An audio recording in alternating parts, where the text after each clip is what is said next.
Hello, chess improvers. I wanted to make a quick video on something that I'm doing in order to get better at chess. I'm currently rated USCF 1650. I would like to play better. I would like to win more games. I would like to increase my rating. Wouldn't we all? So one of the things I'm doing, and it's new for me, is I've decided to study the games of grandmasters. Now I know I should have been doing that all along, but I haven't, and I'm going to start doing it now. Which grandmasters? Well, that's a good question too. I've decided to use the book by Bobby Fischer, My 60 Memorable Games. In this book, Fischer annotates his own games. He gives his thoughts, he gives his impressions, he gives his variations. In fact, he gives his thinking, and that's the thing that makes this so valuable.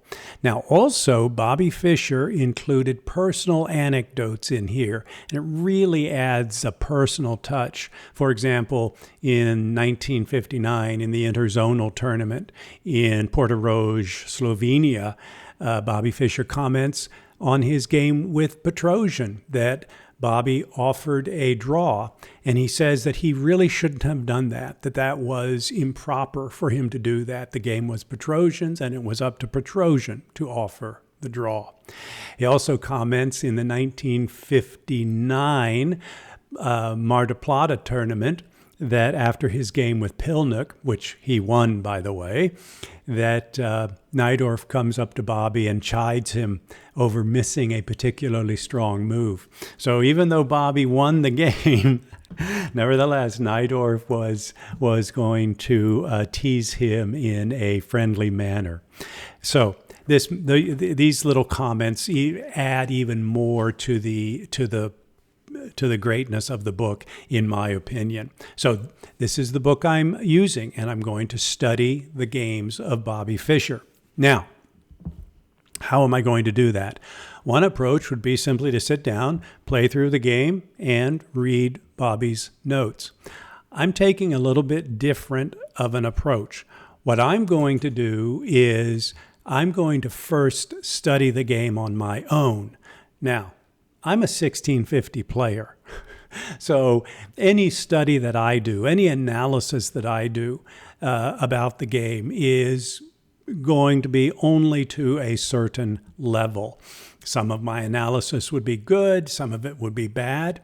Still, I think you have to start somewhere. So that's what I'm going to do first. Now, exactly how am I going to do it?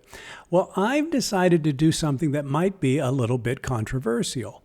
I'm going to memorize the game. Well, now hold on. I'm not going to memorize it by rote. I'm not going to use memory devices. What I'm going to do is I'm going to study the game and play through it, and as a vehicle towards understanding the game, I'm going to memorize it. So I'll be asking myself, what move was played here and why? And when you begin to understand the game, then it becomes possible to memorize the game. So that's the approach that I'm taking. Memorize the game first in studying it, and then move to the notes of Bobby Fischer and read his analysis. Now, how am I going to memorize the game? Well, there's a great tool that in the application Lucas Chess, freely available. Google it, and you can download Lucas Chess for free for your platform. Here, under Tools, Databases, I have created my 60 memorable games, and here they are. I got a PGN from lichess.org, their game collections. I just searched for it, and there the PGN was, and I downloaded it, and so I created the database. Well, the game of interest for this video is the first one. The first one in this list also happens to be the first one in this book. These games are ordered accordingly. And so let's double click here, the New Jersey Open, 1957. And you see here, not unusual. You can play through the game. You'd also be able to add annotations, etc. I'm not interested in that right now, though. What I'm interested in is going to utilities, learn memorizing their moves. Now, if you click on this, Lucas Chess will make an entry into another database and will keep track of your attempts to memorize this game. So I'm not going to click right now because I've already done that. So let's close this down, close this here, and let's go to Train and Games and Learn a Game, memorizing their moves. I click on this and open this up, and here are the games that I'm currently studying, that I have memorized, that I will continue to review, and it's about 8 right now. So 8, well, that's better than nothing, isn't it? So down here, the last in this list is the first that I studied, is the New Jersey Open. I'm going to double click that, and it opens up this list, and it shows, well, here is the study time that you have spent. Here are the errors, and here's the time, etc.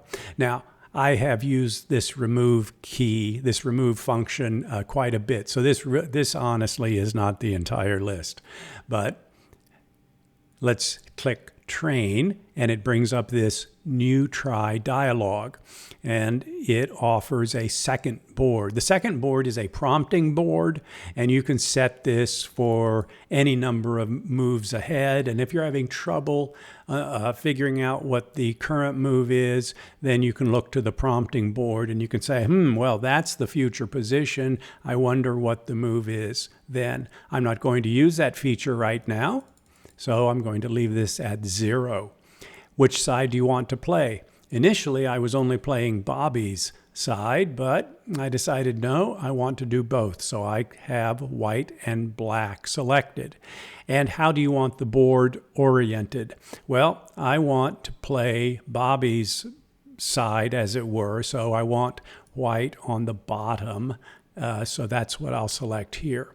Let's go ahead and do it. And here you go. Play the moves. Lucas Chess will tell you if you get an error, and if you use a hint, it will keep track of that over here on the right. All right, I have just a little bit of coffee left. Let me go ahead and take a sip. And we are ready to go. This is Fischer versus Sherwin, 1957. Bobby would have been about 14 years old. He was born in 1943 in March. I'm pretty sure in March, but check me on that. Okay, Bobby played E4, and his comment about this move was always that it was best by test. Sherwin follows with C5, the Sicilian. Again, I just want to emphasize here, this is from memory. I'm not using notes, and I'm also not using memory devices. This is just as a result of my having studied the game and yes, having worked through it and memorized it.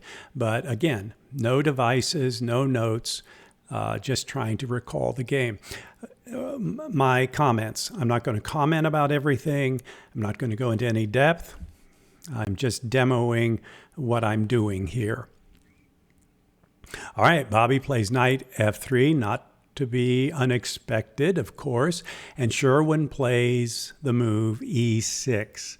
This is what we call today, at least, I don't know what they called it back in 1957. This is the Sicilian defense, the French variation. Against this, Bobby liked to play, at this time in 1957, he liked to play the King's Indian reversed, or what we would call the King's Indian attack. Interestingly, 2 years later, in 1959 in Argentina, against Rossetto, he would not play D3. He would play the Marazzi bind, C4. But this is 1957. All right, let's continue. Bobby's going to fianchetto his bishop. So we're just going to get our pieces developed and get our kings castled to safety. All right. Okay, Bobby plays his knight to d2. A little bit surprising. If you haven't seen the King's Indian reversed or the King's Indian attack, this knight does seem to be blocking in this dark squared bishop, but that's the way it goes. Now, Sherwin played rook to b8, and I do have to tell you what Bobby comments. He says, Sherwin moved the rook with his pinky as if to emphasize the mysteriousness of the move. Now, when I was a boy, we always wondered about the mysterious rook moves. So, okay, Bobby plays his own rook move, rook to e1, and I'll bet you Bobby did not move that with his pinky. Okay, we have some pawn moves coming up. So d6, Bobby plays c3. I suspect he wants to push his pawns up in the center. Sherwin plays b6, and now Bobby's ready for the attack. So he plays d4. Sherwin plays his queen to c7. Bobby doesn't like that move. He thinks Sherwin should be opening the c file and attacking down the c file. Bobby then continues his attack with e5. The knight gets out of the way, and Bobby takes the pawn. Bishop takes pawn as well. And now enter the King's Indian attack, knight. Knight d4. Sherwin plays c4, which is a move which might not be the best move, but it is certainly correct in the sense that he's trying to slow down the advance of the pawns. If he didn't play c5, there's a very good chance Bobby's going to play if he didn't play c5 to c4, there's a very good chance that Bobby would play c4 himself, driving the knight away. Fischer takes the bishop with his knight. So Bobby has the bishop pair, and of course he is happy about that. Look at this king side. It is barren. It's empty. Knight to g5. Certainly attacking the h7 square. What did Bobby expect Sherwin to play here? That's actually an interesting question. I know what I would play here. I would play h6. And you probably would too. It's actually the best move. Sherwin adopts another strategy. And I think this really is worth commenting on. It's not a bad move in itself. It's not like it hangs a piece or something like that. But strategically, it's the wrong move. We might call it too slow. In some sense, I don't know how Sherwin could have predicted that. I don't know how he could have known that unless he'd thought about this position previously, I suppose, or something. I don't know. I guess I'm just trying to give some sympathy to Sherwin here. So now the queen is attacking h7 as well. Sherwin implements his defensive strategy. Says, look, you can't get to my h7 pawn. And Bobby says, but yes, I can. And Bobby's intention is to play h5 and drive this knight away. And, well, that's pretty serious. But Sherwin says, no, I've got that handled as well. Knight to f6, you can't put your pawn on h5. This position is why this game is famous. This position plus Bobby's next move. It's why we study the game. So it's pretty hard not to comment that you just look at the potential in this position. You've got so many things happening, and it's just really, really, a lot of positional power here. But Bobby himself comments that tactics flow from good positions. And it is worth noting that this knight takes h7, exploding the board, is well-founded. It is not speculative by Bobby. It is a well-founded move. Okay, Sherwin takes with his knight. What's Bobby going to do? He continues his attack with h5. The knight comes here to h4. I think Sherwin is hoping that Bobby will take with his pawn. Bobby doesn't do that. Instead, he plays bishop f4, attacking the queen. Is Bobby's intention to take the rook? Actually, no. It would not be a good idea to take the rook tactically here. Bobby goes ahead and wins back the knight now. Now, without that knight there, Bobby will take this rook, so Sherwin moves it out of the way. It would just be a lost rook if he left it there. So now, what does Bobby do? He continues his attack. The queen comes in now and takes on h4. Bobby doesn't defend the bishop directly. Rather, he takes on g7. So he's defending the bishop tactically. Sherwin takes the pawn. Probably should have just moved the rook away and tried to hide behind the pawn, but he chose to take the pawn. Bobby now defends the bishop and attacks the queen, which now moves out of the way. Bobby now relocates his rook so that he can get access to the H file. Sherwin attempts to slow down the attack, and this is very interesting. If we just look at this pawn structure and we look at this poor light squared bishop of blacks, it hasn't even moved, and it doesn't look like it's got anything that it can do. Will it ever move in this game?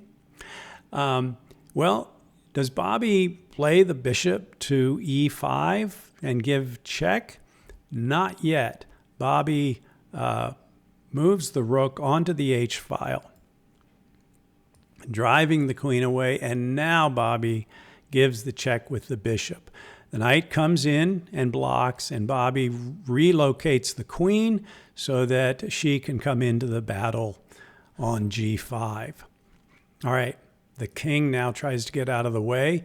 In comes the queen. Sherwin defends, and now it's bishop takes knight, queen takes bishop, queen takes queen, not yet. Rook goes to h7, check, driving the king away, and now here comes queen takes queen. Sherwin could take the queen, or as he decides, he takes the rook. In comes the bishop to c6, check. And here Sherwin resigns. This game is going to resolve down to a rook, a queen versus rook, and Bobby's going to have a couple of extra pawns. So this game is resignable. Well, okay, that's it. Let's see. I'll close here. And now here's another entry in this database that's tracking my results. And that took 10 minutes and 40 seconds roughly. So there you go. All right. This is what I am doing to study Bobby Fischer's games. Well, the first thing is I'm studying Grandmaster games. And so what am I doing to study them? Well, I'm going to work at memorizing them as a vehicle to promote the study and learning process.